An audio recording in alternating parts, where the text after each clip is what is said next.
Silipin na natin ang presyo ng gulay sa ilang pamilihan sa Quezon City kasunod ng pananalasa ng bagyong Maymay at Habagat. May unang balita live si Gabriel Gonzalez. Gabriel, nagmahal ba?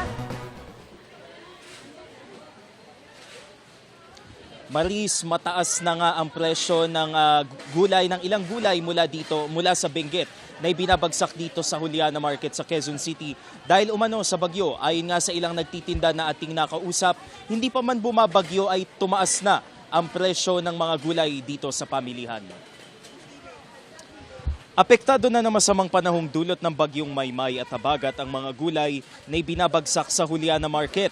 Ang ilang nagmumula sa Benguet, tumaas na ang presyo. Ang isang bago katumbas ng 18 kilo ng patatas ay nagkakahalaga na ng 1,900 pesos mula sa dating 1,350.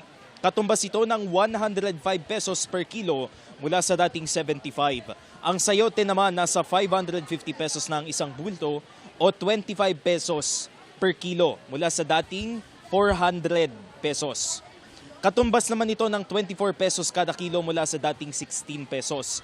400 to 600 pesos na ang wholesale ng carrots mula sa dating 300 to 500 pesos. 60 pesos per kilo ito mula sa dating 50 pesos. Habang ang labanos nasa 450 na ang wholesale mula sa dating 350. Lumalabas na 45 pesos per kilo mula sa dating 35 pesos ang presyo nito. Ang mga gulay naman na nagmumula sa Bulacan at Nueva Vizcaya, hindi pa tumataas ang presyo kahit umuulan din sa norte. Ayon kay Alma Ferrer, hindi kaagad mararamdaman ang epekto ng bagyo sa presyo ng gulay mula sa kanilang pinagkukunan.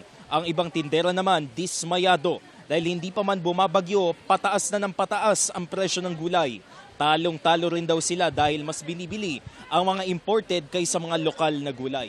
Narito ang kanilang mga pahayag. Mga 5 araw, pagtagulan, saka po tumataas. Sa ngayon, di pa po. Hindi ko lang po alam kung bukas tataas na. Luya, 120, yung big po, 125. Yung medium, 120. Yung pipino, 50. Sa bell pepper po, 130. Sa beans, 90. Kamatis namin, 70 retail. Ang orsil namin, 65.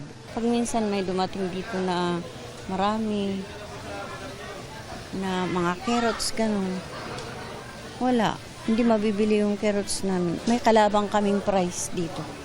May yung ibang gulay. Yung mga imported.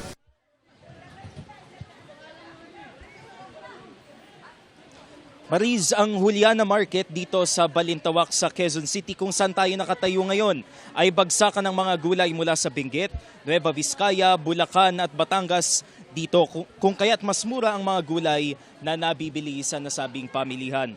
Karaniwang parokyano daw ng mga nagtitinda dito yung mga may-ari ng mga restaurant at yung may mga pwesto sa iba pang mga pamilihan dito sa Metro Manila. Sa lagay naman ng panahon ay medyo maulan dito sa ating kinalalagyan.